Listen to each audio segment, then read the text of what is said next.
you don't have any question, we'll proceed with our discussion for the Romanesque architecture.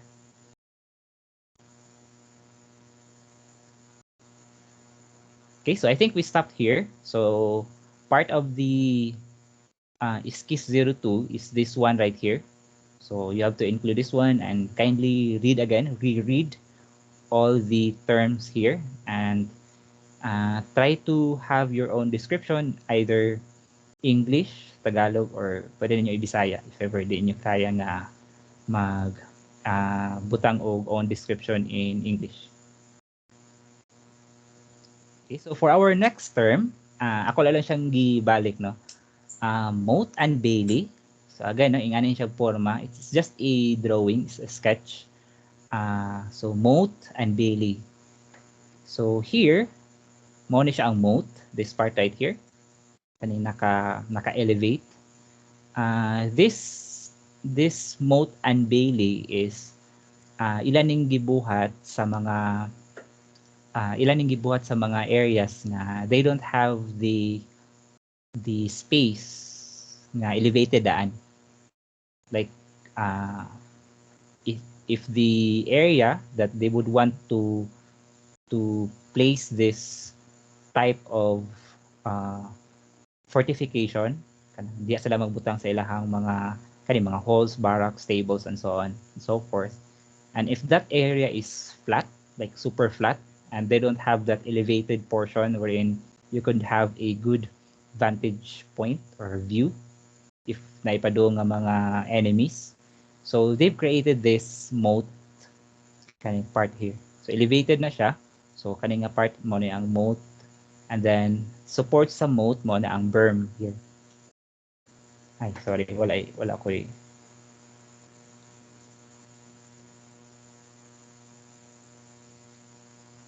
I think here.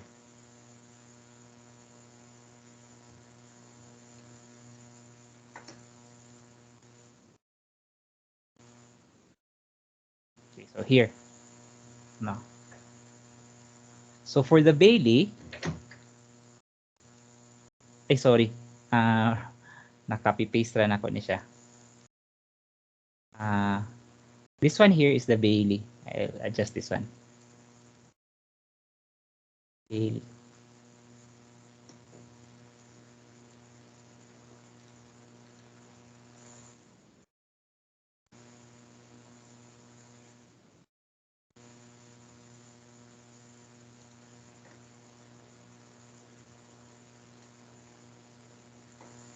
Okay, so again, no, moat, and then the Bailey. Okay, so ang other term that we have here is this one, no?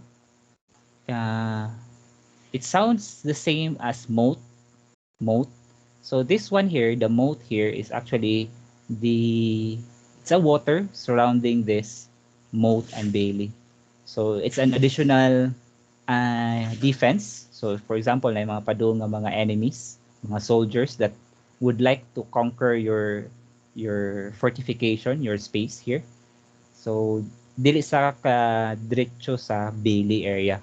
So maagi pa sila moat, and usually kanang mga moat butangan na nila og mga gasoline, gas, para if ever medyo duol na kayo ang kontra, they could just have this na naka-fire murag ilahang sindihan ni, and then di naka fully attack ang mga kontra. And then here comes the drawbridge here. So dili lang ang ilahang main entry on this part. So if ever duol na kayo ang mga enemies, tanggalo nila ang ilahang i-up ang bridge na ilang birahon. There's a mechanism here, parang pulley, birahon nila. And then safe na sila. Not 100% safe, but wala na means of access, means of direct access. So what they can focus now is how to defend these interior spaces that they have. So again, hope you understand the term moat and Bailey and the difference between moat and this moat. Dua ka buk moat. So battlements. So again, this one is an example.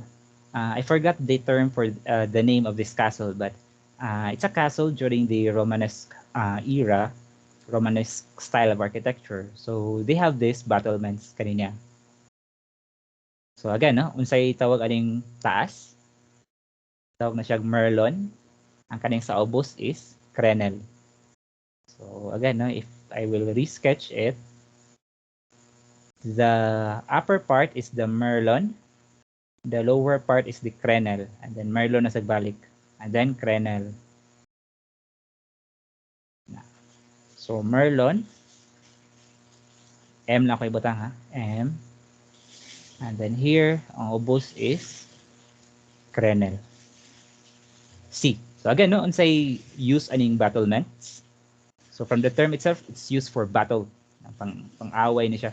So mostly all the soldiers having guns, having archers, kanang mga archers nila, they situate here, they position themselves here, tago sila sa merlon, and then pick sila gamay, no? Pick, and then tira sila diri sa crenel.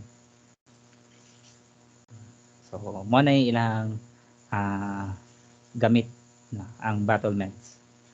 That's the during that part nga daghan kayong feudalism man gud in Romanesque architecture in Europe is grabe ang mga kings, no?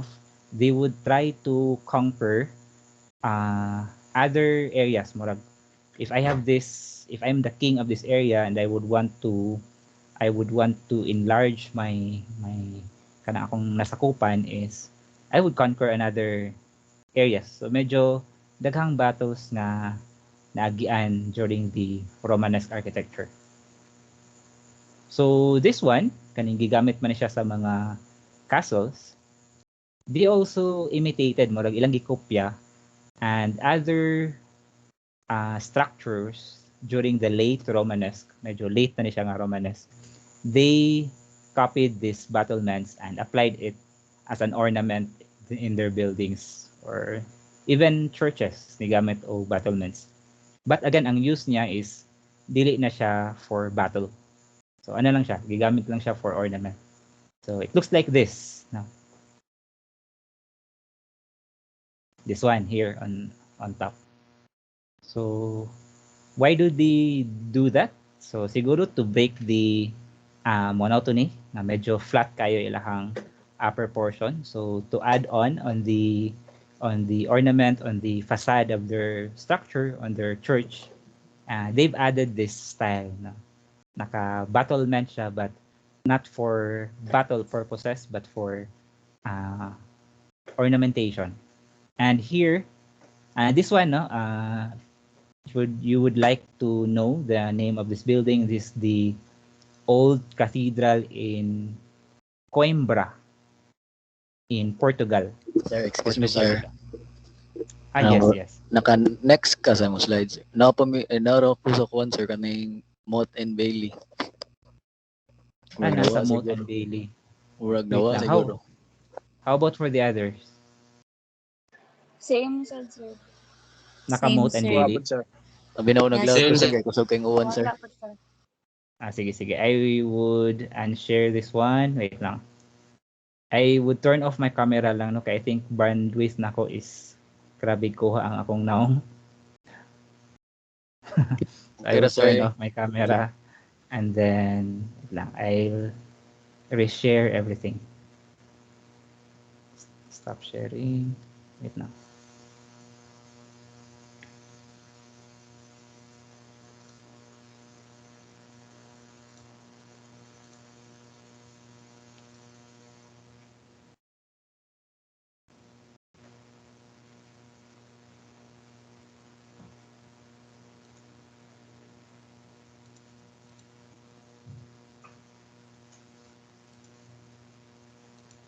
Kana nanay nakita?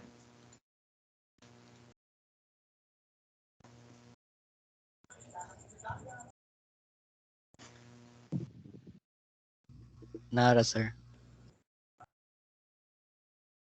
This one. Battlements. Kana, sir. Nakita na naman drawing, sir. Thank you, sir. Nakita na, sir. Okay. Thank you for that, no. Kasi nahuman lang ko sa akong discussion and then naapa demos Motte and Bailey. So thank you for for informing me on that one. So again, no, going back, this is an example of application of battlements for a castle in Romanesque architecture during the feudalism in Europe areas. So again, nganong ilaning provide ang battlements? It's from the term itself, battle. So it's for battle purposes during conquer of each area. No? So diha mo diri mo situate here. Ngayon diri dapita ang mga soldiers, and then makita nila ang mga attacking soldiers. So dali nila pag-shoot, pagpana dali ra. So again, no, the term here M, kanina ka suwat akong M, merlon is the upper part, and the term here C, that's crenel. So merlon and crenel. So next, hopefully makita ra, battlements were also introduced during the late Romanesque, not for battle purposes but for ornament. So gigamit siya here sa cathedral. This is the old cathedral of Coimbra in Portugal. And then they use this as an ornamentation in their buildings to break the monotony. Like for example, flat kay lang ibutang nga rin. So they try to break it and provide battlements on this top portion of their church. So again, this picture here, the first picture is the old cathedral of Coimbra in Portugal. So here, the other structure is also in Portugal. This is the Lisbon Cathedral. So I think familiar ninyo ang term nga Lisbon, no? Kanang nasa La Casa de Papel. So Lisbon is a city in Portugal. So mo na ilahang main cathedral ngadto. So if you notice, late Romanesque na siya, but still they use the Romanesque styles.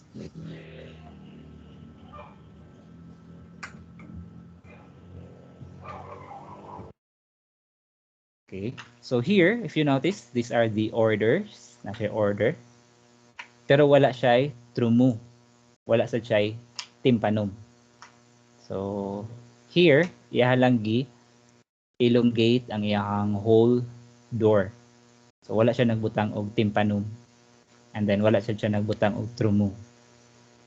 So here on the upper portion, instead of wheel window or the rose window, they've created a horseshoe arc type of window, and then they also incorporated the same order based on this order that they have on the bottom part, on the doorway. So again, ang order is a series of arc. Nagkadaghan ang arc. Here, there's an order in this part. Dili lang kay maklaro na medyo layo na siya. In terms of scale, makita nyo medyo layo ng tao. So, kani siya nga portion here, horseshoe arc yapon siya. They used a semicircular arc, kani siya dilapita. And wala na sila timpanum and trumu. So, why? Why do they don't include those timpanum and trumu? It's because this is the late Romanesque era. Murag padung na siya sa Gothic architecture, but still wala pa niabot murag late Romanesque, but still wala pa niabot sa Gothic architecture. So a lot of changes on the designs, but still the old look or the overall look is just the same. Medyo na lang yung mga gamayng changes. So if you notice here, at the center, nagya po ng ilahang rose window or the wheel window. So again, ang term ano niya is Old Cathedral of Coimbra, kani siya nga building here. And the other structure here is the Lisbon Cathedral.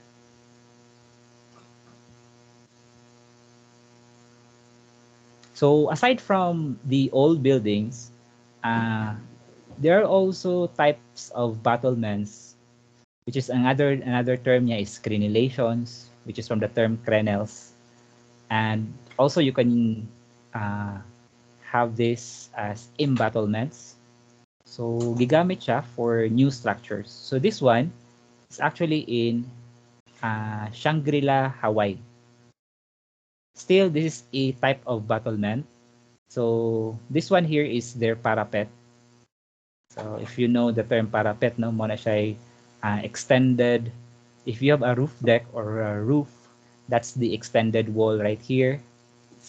So if medyo flat kaya imuhang parapet, and they've included or they've introduced this design, which is still based on the Romanesque architecture style, which is the battlements. So here, so medyo ni-add on na sila og art, and this kind of art is actually from Islamic architecture. So what Shangri-La designers siguro have in their mind during the designing of this part right here is butang tag battlements nga na, but if it's purely squarish or rectangular in form, basig bati na tanawon. So we can also add another form as our merlons and crenels. So nigamit sila another form, which is this form right here is Islamic architecture. Later on, you would learn that during the Islamic architecture. Kaniyani ng mga forms. Okay, so again, no, it's not just gigamit ang mga battlements during the fortification, during the construction of castles, but they've used this kind of design also for churches, late Romanesque, also mostly sa Neo-Romanesque, sa mga bag-o, no? Katong mga, for example, katong Manila Cathedral, those are Neo-Romanesque. There's a portion on that part, wala lang ko picture nga rin, but there's a portion on that part na siya battlements.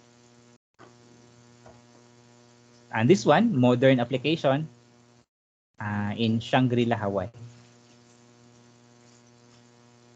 Okay, so another term na akong i-discuss, no? Turret. So again, no, dili na siya turret ni Killjoy, di na siya mo ang turret. But if dali ninyo ma-remember ang kana siya nga terms because of that turret, this is actually the turret right here. Ano siya. So if you have a castle, if you have that keep, no, again, ang keep ni siya nga term, kaning pinakataas na part. Although, wala na ang ubang part sa castle kay ruins na, kanila na nabilin. But still, the turret still remains kanisya niya. So this one right here is the turret. And you noticed here that on the turret, there's still battlements on this part of the turret. And here, kanin silang keep, nagyapon siya battlements. So again, no, where's the turret right here? Basig inyong ma-remember ang turret ni Killjoy. So I have to arrow this one. So this one right here, turret.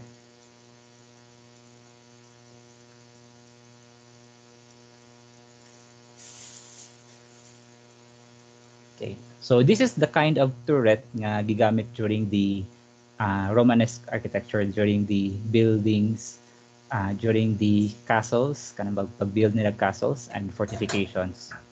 But there are other applications also of turrets,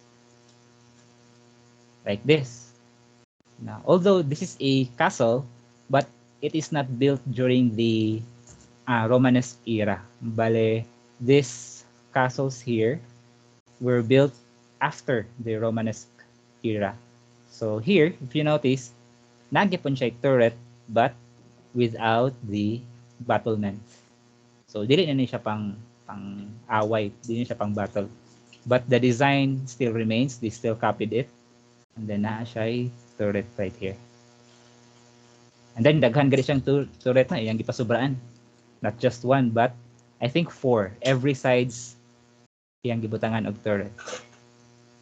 So for the old castles, katong mga for battle gid nga turret, the purpose of that turret is actually a first point of contact. Like for example, na inakangari ikaw ang unsa may term na, ikaw ang initiator. Bali, ikaw ang initiator, makita ka nga, uy, naipadong mga kontra. So uh, you would signal to your teammates, sa imong mga kauban nga soldiers na be ready kay naipadong. It's because you're the highest point of the castle, so makita nimo tanan all throughout. And knowing a circle sa ni siya, and there's a window, or for example, naka rin nagtindog diri sa may battlements on top, you can see the whole area kung kinsay padong. So that's the use of turret before. But here, in this example, again, it's used as an ornamentation. And for the new, I don't know if you like this type of design. Medyo nasobrahan na sa, no? Ganahan lang siya nga na turret yung house, di ba? Why not? It looks like this. So if katong mga mag-design of balay, or if you would want your house to have a turret, may pwede butangan ni mag-ingani. Pwede nimo ang mohang study room siguro is kanaders corner, naka-turret. So pwede siya. Okay, so any questions so far? Hopefully, ning follow ra ang akuhang presentation based on what I've discussed. Medyo wala ni hang. Hopefully wala ni hang ang slides. Wala ra sir, good sir. Okay, sige. Okay, thank you. So we've discussed this before. There's this type of Romanesque architecture which we call this as early Romanesque. So we've discussed Carolingian, Ottonian, but during my additional research on this subject, there are other two di gitawag siya Lombard and Anglo-Saxon architecture. So again, no, katong duhang atong na-learn. I think what I've discussed before is Romanesque architecture, di ba, from the term Romanesque, which means Roman-like, it is based or it is a fusion of other architectural styles before Romanesque. So unsa man na siya nga architectural styles? Syempre Roman. The same time, early Christian, Byzantine, and also these two, Carolingian and Ottonian. But during my additional research, there are also other small styles of architecture existed during the early Romanesque era, which is Lombard and Anglo-Saxon. So ato lang na siyang i-include kay even though gagmay ni siya nga styles of architecture, it's still part of the history of architecture. So going back,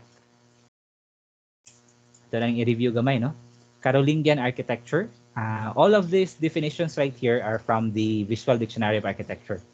So again, katong mga wala pa'y copy sa Visual Dictionary of Architecture, kindly check on your teams, then ato ang subject, kindly click on the files. I think na siya sa class files, class notes. So kindly check and download the file. I think na ako'y na-download recently nga second edition. Maybe I'll share it after our discussion. And I don't know what is the main changes, but I think medyo same lang. I think narigamay na change nito. I'll give you an info unsay main changes, but right now I think it's just the same. Medyo gibag-o lang nila ang cover. So nga na. So Carolingian architecture, the early Romanesque architecture of the Frankish dynasty that reigned in France and Germany until the AD 911. AD is Anno Domini. So characterized by a revival of the forms of classical antiquity modified by ecclesiastical requirements. Ecclesiastical, or the term eclectic, is putting all styles into one. Or bag nanguha kag style sa early Christian, kuha kag style sa Greek siguro if makakuha kag style sa Greek, manguha kag style sa Byzantine, and then put it in your structure. So gitawag na siya eclectic. Same with our kanang recent type of architecture. So for example, no, sa imong design karon, sa imong design subject, may mga what style of architecture, usually modern, iba contemporary. But if you would get some ideas from, for example, na kay ideas from Gothic, from Romanesque, and then you mix it with modern, with industrial, and so on, your design is now eclectic. Marag, sagol-sagol, halo-halo. Okay. The next term here, we have the Ottonian architecture. For the Ottonian architecture, the early Romanesque architecture of the German dynasty, so sa Germany ni siya ni happen, that ruled as emperors of the Holy Roman Empire, characterized by the development of forms derived from Carolingian and Byzantine concepts. So this one, it is Ottonian architecture, based na siya sa Carolingian and Byzantine architecture. So again, from the term itself, Carolingian, Ottonian, si ano na siya, Emperor Otto in Germany. So the term Ottonian is from the name of the emperor in Germany. So examples we have here in Carolingian architecture, we have here Einhard's Basilica in Steinbach, Germany. So yung na siya, no? Medyo basic lang iyang mga iyang type of building. And then they have this sa iyang apse. Yung siya, no? Na siya yung nga forma. It's a semi-circle apse. If drawing on siya sa plano, semi-circle. And then gamay lang ang mga structure. It's not the same with Romanesque architecture na or in Byzantine architecture na the examples are those major churches during that era. So this one here, mga ano lang, usap sa ato pa ni mga chapel sa ato ang mga barangay or sa ato ang mga municipality. An example here in Ottonian architecture, you notice that there are several styles included here. So na yung mga Romanesque yapon na siya na styles here. And here we have the drums, pero di nila kaya siguro mag-dome. So ano na lang nila, steep roof. Here na sila another drums, pero di kaya mag-dome siguro. Medyo challenge sila sa dome. And then ilahan ng steep roof. Same also with this part right here. I think this part right here is the crossing. Kaninga part sa ilang structure or sa ilang church. Sorry. I think this one right here. Kaya nga rin may ilang apps. Okay. So this one right here, I think is the narthex. So the entry is part right here. Narthex here. Here is the crossing. And on the main part of the church, that's the nave. And on this part here, the aisle. So here sa crossing, if Byzantine architecture ni siya, naka-dome on drums or naka-dome on pendentives. So since siguro I think there's a challenge during their time on the construction, the way, because construction during the Byzantine architecture is actually very, very good. May kasalamang construct og mga dome. The way they construct their domes is really, really amazing.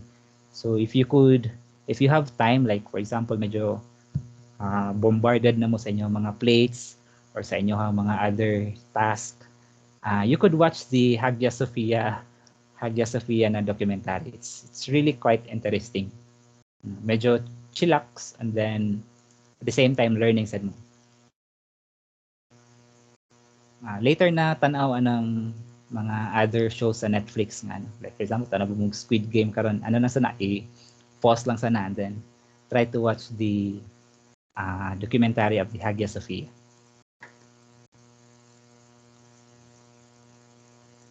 Okay, so here, the other two, which is, again, as I've mentioned, bago lang nako na research nga, they have these two. Actually, honestly, I don't know these styles of architecture. Honestly, na-research lang ko there's an additional types of architecture or styles of architecture pre-Romanesque. So we have here the Anglo-Saxon architecture, the early Romanesque architecture of England before the Norman conquest in 1066, characterized by the translation of timber prototypes into stone. So, in Anglo-Saxon architecture, kaning Norman conquest actually dako ni siya og impact sa Europe ang Norman conquest. Later on, I have these examples na kanin sa Anglo-Saxon architecture. So what they do is, during this time, instead of using timber, nigamit na sila og stone. So again, mga gagmay ra ni sila nga styles of architecture, but still existed pre-Romanesque or early Romanesque. Another style is the Lombard architecture. So the early Romanesque architecture of northern Italy during the 7th and 8th centuries. So again, when ganun ni happen ang Romanesque architecture? Romanesque architecture started around 11th century. Okay, so 11th century ang Romanesque architecture. Characterized by the use of early Christian and Roman forms and the development of the ribbed vault and vaulting shaft. So sila na yung nagsugod sa ribbed vault. Because usually during the Byzantine architecture, usually ang ilang gamit is barrel vault. Naka-barrel vault sila tanan. Mostly naka-barrel vault. So during this time, during Lombard architecture, nato nila na-develop ang ribbed vault. So again, what's the difference of barrel vault? So barrel vault, they use this arc. Sorry, medyo hiwi gamay ang arc, no? Pero arc na siya. It's a semicircle arc. Ribbed vault is pointed arc.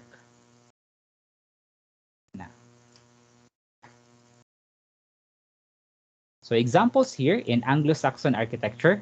So this one, no? All Saints Church in Brixworth, England. So if you notice, tanan naka-bricks na siya, including the roof. I think including the roof. Naka-bricks na siya. Naka-bricks or stones. Another example is the Lombard architecture. So this one is the baptistery of the San Giovanni Fontes with the basilica behind. So this one here on front is the baptistery.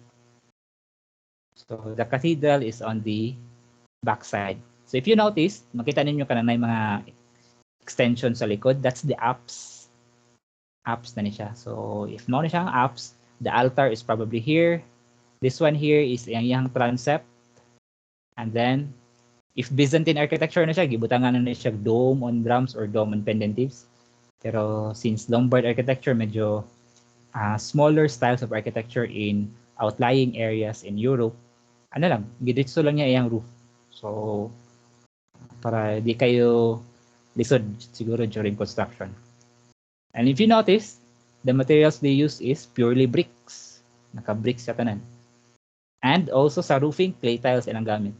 So again, during this time, siguro they've realized that using timber as roofing is not that efficient. Kay dali maguba, no? In terms of maintenance at siguro dali kayo I don't know if nabay anay during that time, no? But I think in terms of durability, mas lower ang durability sa timber.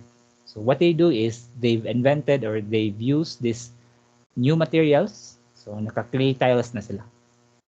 So they have clay for making bricks. So might as well use of that material, clay, to make your roof. So they've created this clay tiles as your roofing.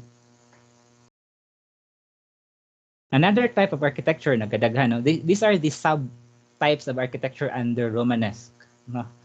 So if you notice, daghan kayo, no? We have the Carolingian, Ottonian, Anglo-Saxon, Lombard, napag-iisa, Norman architecture. So if you remember the term that I've mentioned before, the Norman conquest, it's actually the big, mura siya dakong fight sa Europe before, kaning Norman conquest. So let's read the definition.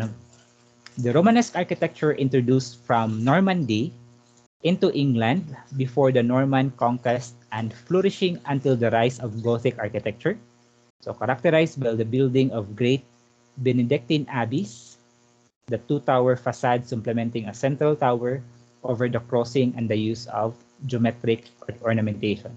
Actually, most or I think siguro a lot of buildings during the Romanesque architecture happens or belongs to the Norman architecture.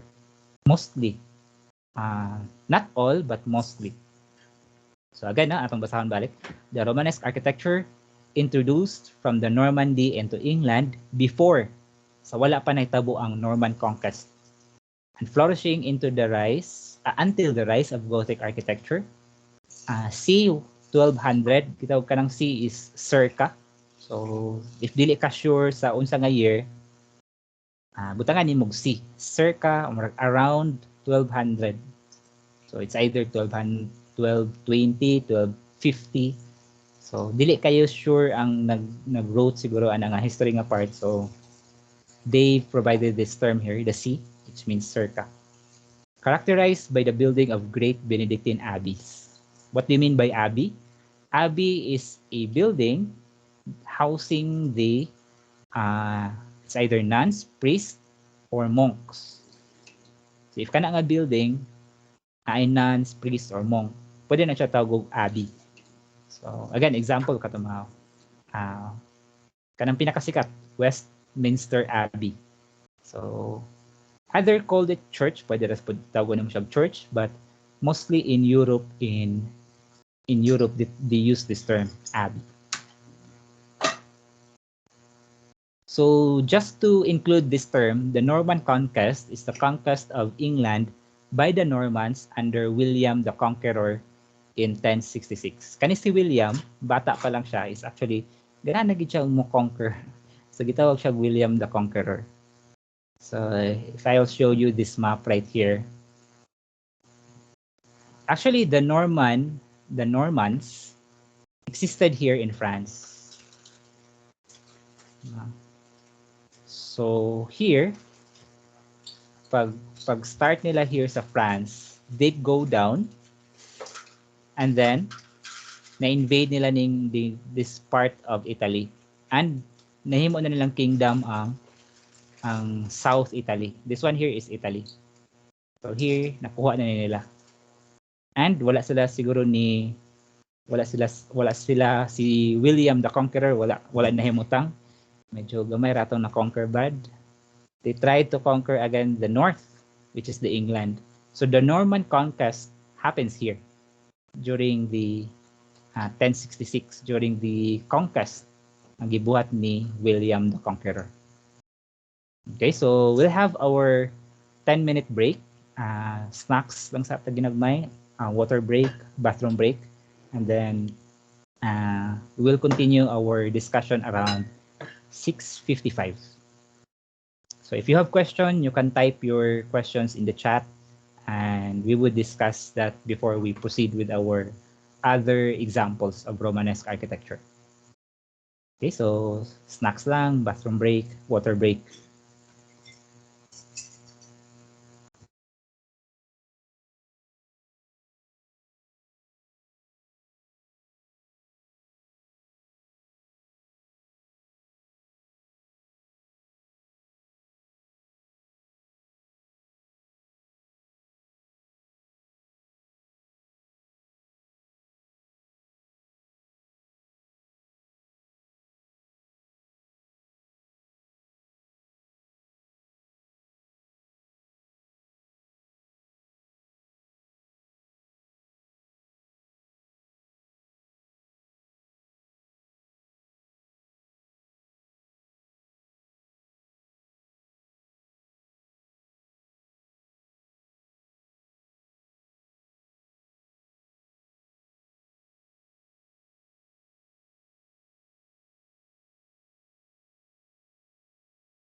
Hello? Sorry. Nakamute day ko. Thank you. Good thing that I've checked the meeting chat. Thank you guys. Do you have any questions so far? Do you Not have any so far, questions? sir. Ah, wala. Okay. Okay. So we'll continue our slides.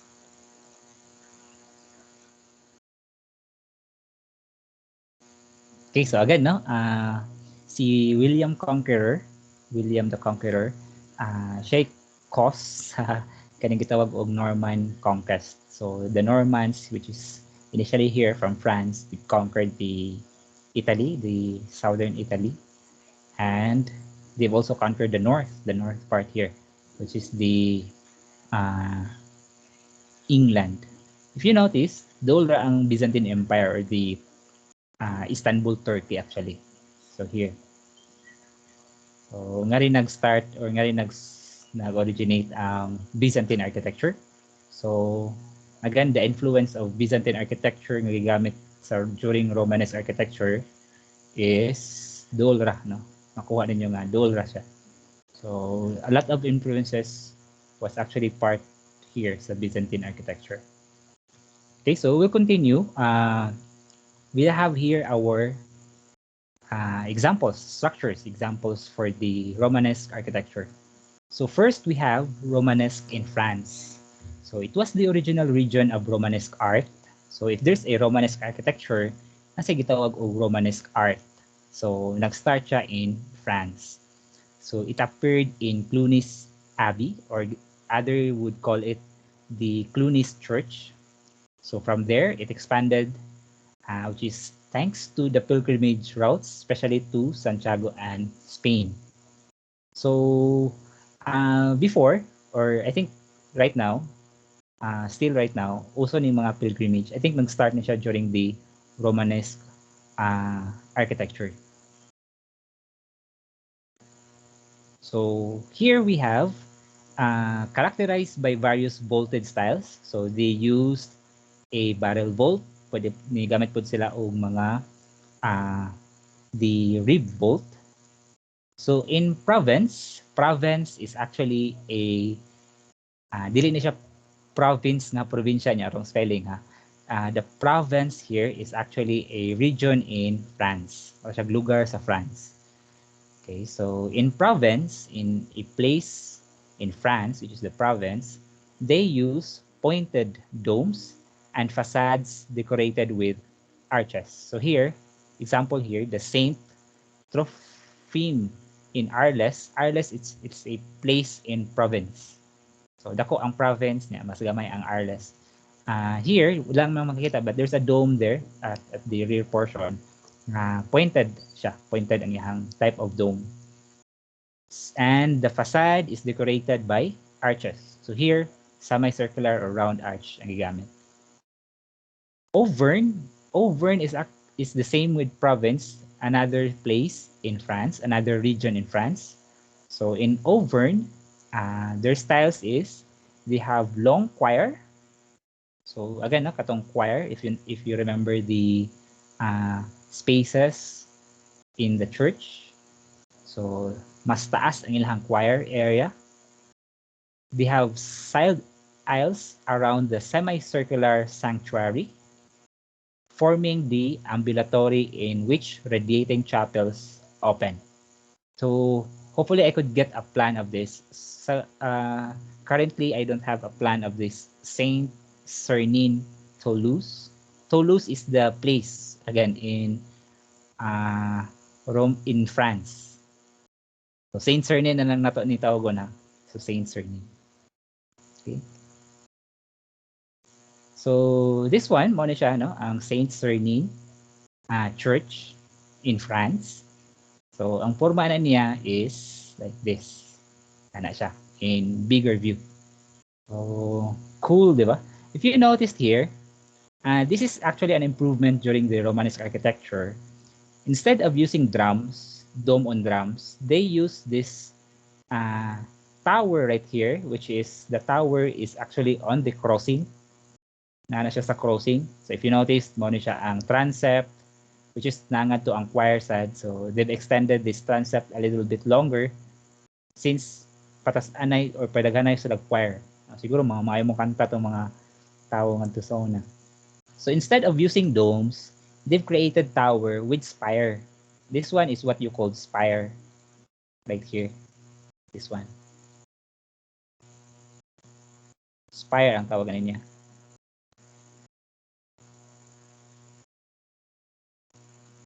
Okay, so instead of domes, nigamit sa gayana nga type of construction or design. Still, they have those round arch here on the entry point. So, nigsod niya, narthex na siya, di ba? Narthex na face. And here, they have a wheel window. Pero this wheel window, di siya matawag og rose window because it doesn't have a pattern of those radiating patterns katong rose. But still, you can call it rose window. And if you noticed here sa iyang front, they have a small round arch here. Kani. So 1, 2, 3, 4, 5. Nasa yung mga small round arch. And here, on this corner, kita mo dako nga space, dako nga column. Actually, it's a buttress. The term is buttress. So this column right here, or a buttress, holds this space here, right here. So kani mga materials nga gigamit na niya, all the bricks, the main support is on this corner. This one and this one. And actually napa ni dire this one right here. So what you called here, these are the buttress. So buttress is a support. Because your main column, if I will draw it here, your main column is actually this one. Kani bitang nas taas, yung imo lang straight sa paubos. So, to fully support that column, add-on sila og kani. If you notice na yung mga ning taper and then napagay ni dako pa gyud gamay. So, that's the buttress actually. Later on in Gothic architecture, ang buttress nila is wala nagtapot sa building. Their buttress is detached. So, gitawag siya flying buttress. But later on, na siya sa Gothic architecture. Later on, we could differentiate what's the difference of buttress in Romanesque architecture compared to Gothic. But right now, we'll focus on how they created this buttress. This one right here, very, kita kayo, no? Kita kayo dito. Very visible here, right here. Ang buttress nila, from the column, from the size of that column right there, ni-increase. So that's the buttress now. So it's an additional support. Ni-help siya sa column on supporting the overall weight of this part right there. And if you notice that, another distinct character that you can see, mostly in Romanesque architecture, they have this kind of patterns. So here, if you can see my pointer, my red pointer, you can see the patterns, the horizontal patterns. So they place it in the corners. And then, before in Byzantine, kung sa iyahang type of material, that's the type of material that they've provided on their exterior. But in Romanesque, they've added those patterns already. So na siya mga gamay nga mga patterns right there. So, Romanesque in France. So, we have here the Burgundy. So, again, lugar po na siya. Barrel-vaulted, three-aisled basilica. So, example, again, is the Cluny. And here, in Normandy, Lombard influences with groin vaults, supported by flying buttresses, and facades with two flanking towers. So, nga rin nagsugod na during the Romanesque architecture, ang mga churches with two-tower facade or two-tower ang iyang church. Before manggod, the church is this one right here. Two-tower 1 and 2. Before, or in other churches in Romanesque architecture, their bell tower is separate. Ilang bang gilayo. But during this time, in Romanesque architecture in France, there are churches nga ilahang gi-incorporate ang ilang bell tower together with the church. So one of the distinct example is the Saint Magdalene Vézelay, or in other term is the Vézelay Abbey. I think na mention or napakita na nako na siya na example before, but the Vézelay Abbey looks like this. I think na mention na nako ni before. So this one here is the bell tower. And here you can see again those parts, the tympanum, the trumeau, the order right here, and the round arc that they use.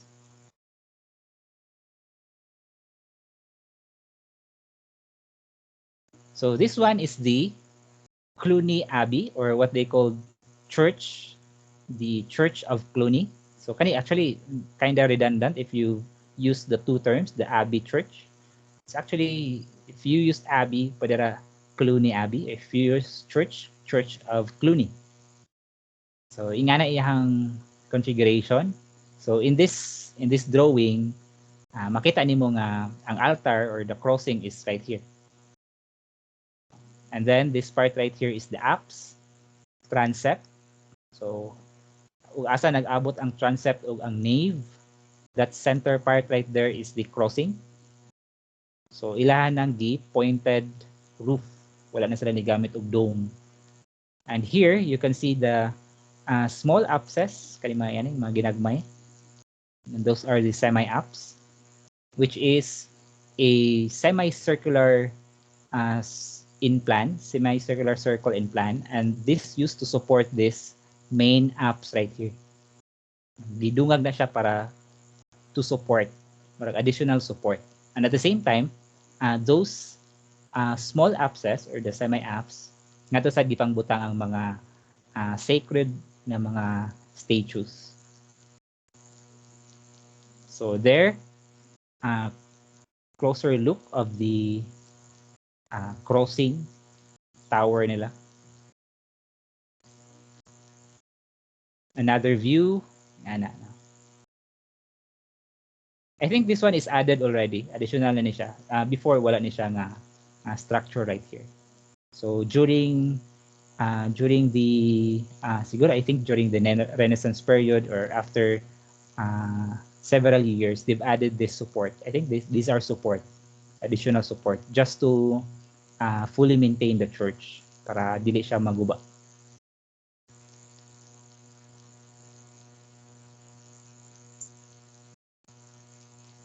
Okay, so just a fact for this church, the Cluny Abbey.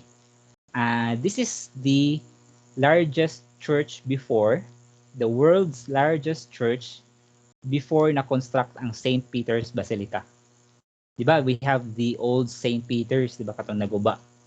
Before na-construct ang replacement atong St. Peter's na church, this Cluny Abbey, or the Church of Cluny, holds the world's largest church before. But right now, the world's largest church is the St. Peter's Basilica, which is na nga do ang Pope.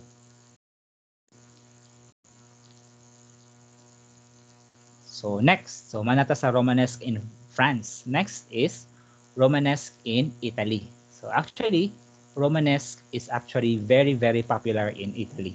So nga rin medyo ni boom ang Romanesque style of architecture. So for the Italian provinces, developed a great diversity of architectural styles. So same, nigamit sila sa Lombardy. So with groined vaults of heavy proportions. Central Italy, classical decorative elements. So nigamit sila Corinthian capitals, colored marble, open arches, colonnades, and galleries and facades with sculptures. So here we have examples, the Saint Ambrogio in Milan, Italy. And here we have the Saint Miniato in Florence, Italy. Okay, so you can see there the round arches on the facade. Here, another round arches on the nave portion of their church. And another examples for the Romanesque in Italy, which is the very, very popular example for Romanesque architecture. If you compare Byzantine, ang most popular example in Byzantine architecture is the Hagia Sophia. So in Romanesque, ang iyahang counterpart is the Pisa Cathedral. Okay. So here, it says here that the Pisa Cathedral have 3 separate buildings: the church, baptistry, and bell tower. But actually, upat na sila, class. Dili na sila ingon nga 3 lang. So later on, we will learn kinsa ang pinaka 4. So to give you a picture of the Pisa complex, gitawag siya Pisa complex because it's composed of several buildings. So we have here the cathedral. Asa man nga ang baptistry. So actually, the baptistry is right in front. So there, baptistry. And we have here the campanile. And the fourth one is actually this one right here. Mo ni siya ang fourth one. Kanina. So, unsa man ni siya nga building? It's actually a cemetery. Medyo wala lang guro siya gi-appeal sa list, but it's the fourth building in the Pisa complex. So you have here the cathedral, the baptistry, the campanile. Actually, the baptistry is way dili ka nga building, ha. This building right here is the dome of the crossing. Ang baptistry is napagid sa likod ana niya. Bali siya may pinakauna nga part. So later on, we'll have another view of this Pisa complex. So again, no, the fourth structure is the cemetery. So we have the cathedral, baptistry or baptistry. We have the campanile and the cemetery. So unsa may porma sa ilang cemetery na nganong wala nila gi-appeal sa mga three raman ang ilang gi-mention. So actually, it's a basic building. Yan lang, no? Lamay lang siya. Basic lang siya. And then naangara ang ilahang cemetery dool ra sa church. So it's facts, no, for this complex, for this Pisa complex. The main architect was Bosquito. The name is Bosquito, who is buried in the last blind arc on the left side of the facade. So gilubong siya within the church ngayong gihimo. So the facade itself was built by Bosquito's successor, which is si Reynaldo. So before, ang mga architects sa churches ang gipang tukod before is actually daghan. Later on, we will learn that in St. Peter's Basilica, grabe kadaghan ang architect nga nag-build or nag-design. So here, the main architect is Bosquito. So going here, so the famous structure in Pisa complex is actually not the cathedral, but actually the Leaning Tower of Pisa. It's because of the way, no, na sa iyang porma nga nitakilid siya. But it's not actually designed na nag-lean siya, class. No. The Leaning Tower of Pisa was actually built in a way nga straight good. But later on, there's a problem on the soil. So iyang soil nga to, humok siguro during that time. Wala na due diligence sa architect. Wala sila soil test siguro. I don't know if soil test is available during their time. Wala nila na take into consideration ang soil here. So the structure leans on this direction, which makes this structure famous. Kanang mapapicture sila niya, medyo ilang gitulod ang kaning Leaning Tower of Pisa. Okay. So the architect is Bonanno Pisano, the architect of this Leaning Tower of Pisa. So it's the different architect sa naghimo sa cathedral.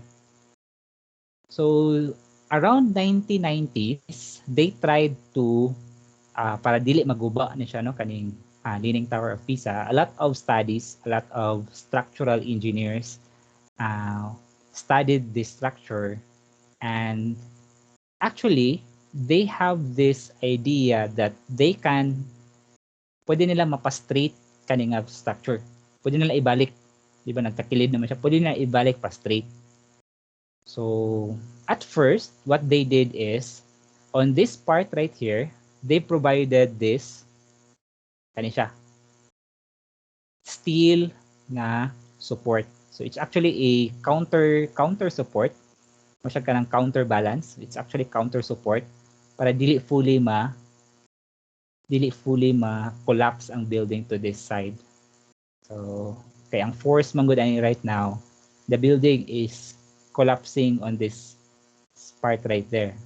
So to prevent that, na fully collapse on that part right there, they've added the steel counterbalance here while they are studying the whole structural systems of this Leaning Tower of Pisa. So what they do is, on the ground right here, they inject cement, highly high strengthening or high strength cement, so that the ground would not keep on kanang mo ilawom pa. So na-strengthen na nila, and actually they have those idea nga they can strengthen the building at the same time go to its original state na straight. But they've decided nga since tourist attraction na ang Leaning Tower of Pisa, so just leave it as it is, na naka-lean. Kaya gitawag na siya Leaning Tower of Pisa. Okay? So hopefully nakuha ninyo no, ang fact. Wala na siya yung nagipasagdan lang nga later on maguba gina siya kay magpadung na nga murag mo tilt na gina siya on that position. A lot of structural engineers is studying this around the 90s, and they fully strengthened this one na it would last several years siguro from now. Okay, so ingani no, pila ka degrees? 5 degrees ang iyahang inclination. So ang 5 day no, if ingana kataas, gabi na day na siya ka visible ang 5 degrees inclination.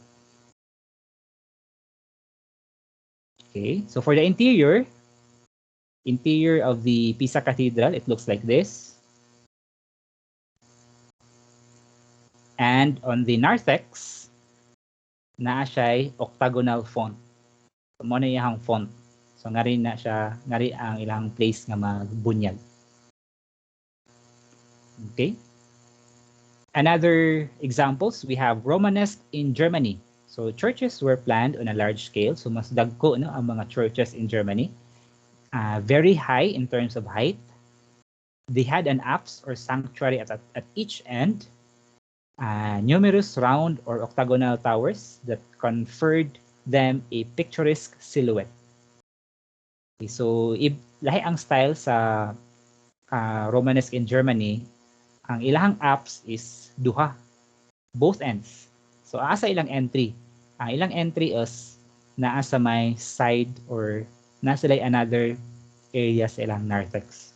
Hopefully I can get another copy of the plan for this kaning Lac Abbey.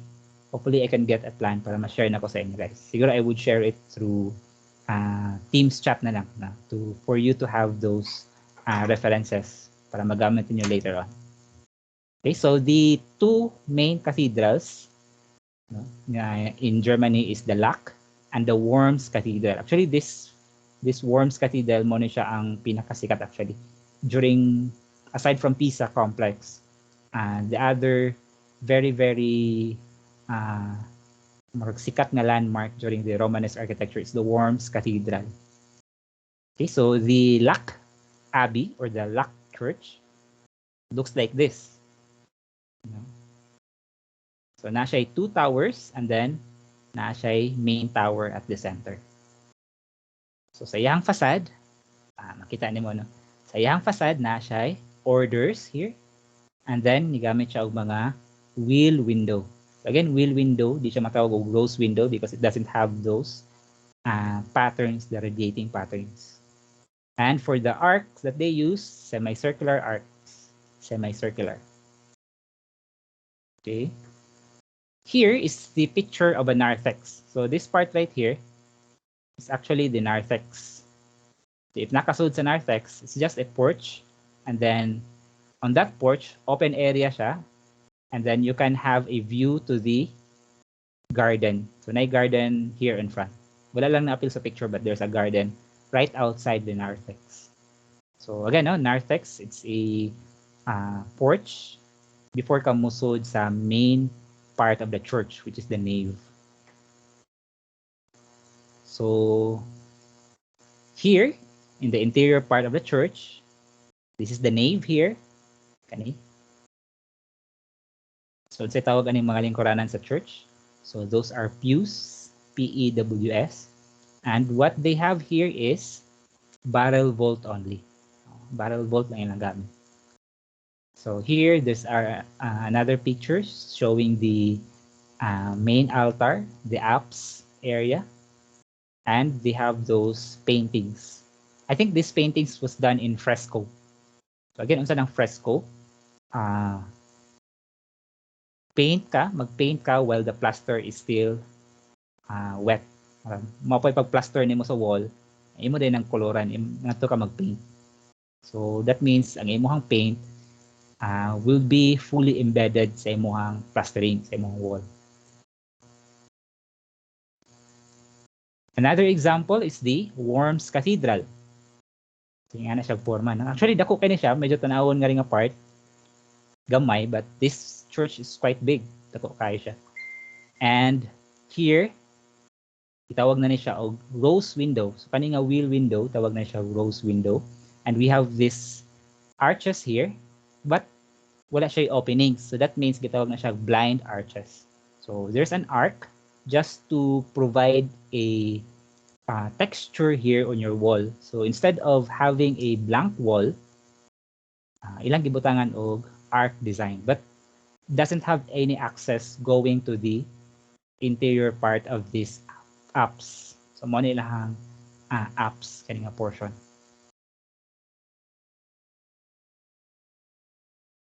So here, the altar, part of the Worms Cathedral. And looking at the side view, nga na siya forma. Okay, so ingani kadako ang Worms Cathedral. So there's an entry now on the side.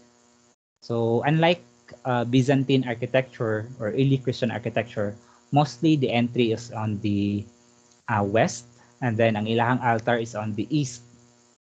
And in the other churches during the Romanesque, there are churches that have two apses tungod sa kadako sa church, duha na ka apse, and then some of their entry point is on the sides. So kani here yung entry point nasa side. And if you notice, unsa ning picture right here, actually this is still part of Worms Cathedral, but this is the part wherein they renovated the church during the Gothic era. So if you notice, here there are new styles, new pointed arc, a lot of ornamentation here. So dili na siya Romanesque. But still, the Worms Cathedral is an example of Romanesque architecture, but there are portions of that cathedral which were rebuilt, ilang gibag-o, ilang gi-renovate during the Gothic cathedral. So, during the Gothic architecture. So, what happened is, medyo mixed na iyahang style. But not the whole style. The whole style is still Romanesque. It's just a portion of that building which is considered as part of Gothic era.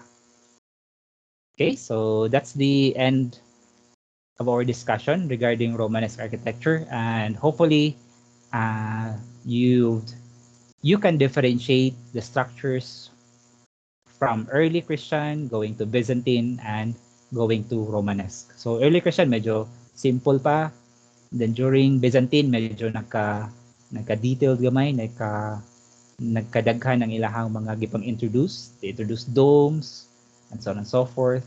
They've changed the plan, so from basilican plan or from rectangular plan in early Christian architecture, they changed it into a central plan, which is it's because of their dome.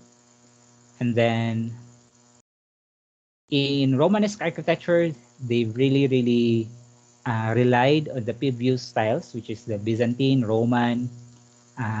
Again, from the term itself, Romanesque or Roman-like, it's a fusion of previous architectural styles. Okay, so that's the end part of our discussion. And for our midterm exam, we will start from early Christian, Byzantine, and then Romanesque. So mo na tong coverage for the uh, midterm exam. So our midterm exam is on Tuesday. And hopefully, again, hopefully walay conflict sa inyo ha guys. Hopefully wala ra no. So we'll conduct our exam in two parts. One part is multiple choice. So multiple choice, make sure that you submit your uh, examination or your answers ahead of time. Let's just say 5 minutes before the due time. The due time, sorry.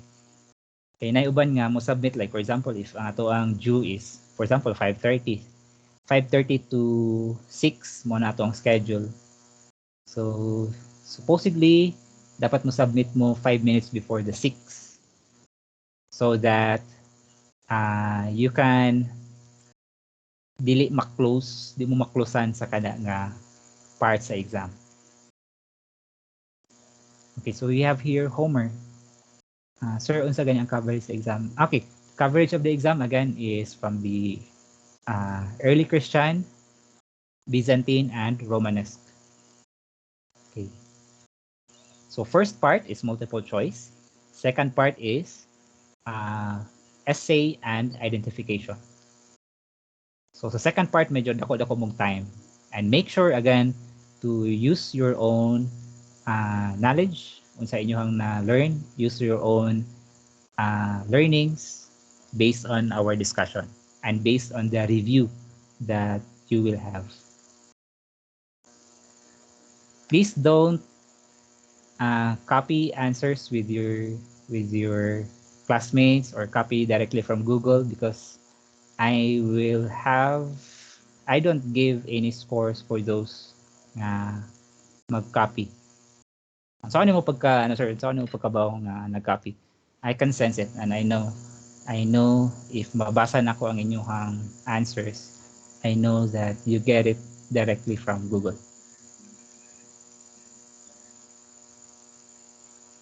Okay, other questions? So if may question, ako na lang mo question. Mag-meet ta on the September 30, which is still part of the examination week. We will have our September 30 class as asynchronous. So I will post a video and introduction about Gothic architecture. So why would I post a video about Gothic architecture? It's because we're 1.5 week behind of our supposedly topics. Basig di na to mahuman ang overall topics for history of architecture 2. Sayang sa dang inyohang makuha unta nga knowledge or learnings for this subject. So I'll upload a video for Gothic architecture and hopefully each and every one of you would access that video during the September 30. And October 1 is rest day. So rest day sa tanan. Why klase? Rest day. Ano na siya? Mental health break.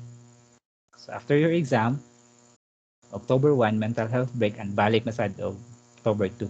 Balik na sa itong mga requirements, plates, and other projects sa panay panghatag sa inyong instructors. Okay, so don't forget with your assignment, our deadline for that assignment is 30 on the 30th of September.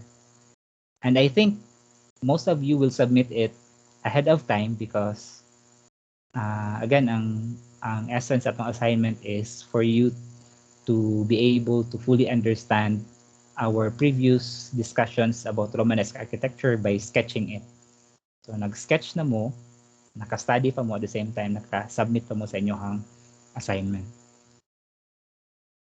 Okay, so if you don't have any questions, We will end this meeting today. And good luck guys to your midterm exam. And be honest, dili lang sa akong subject but for other subjects and for any other subjects that you will encounter in the future. Okay, so if you have further questions, just let me know on our Teams chat or pwede po sa ato ang Messengers chat.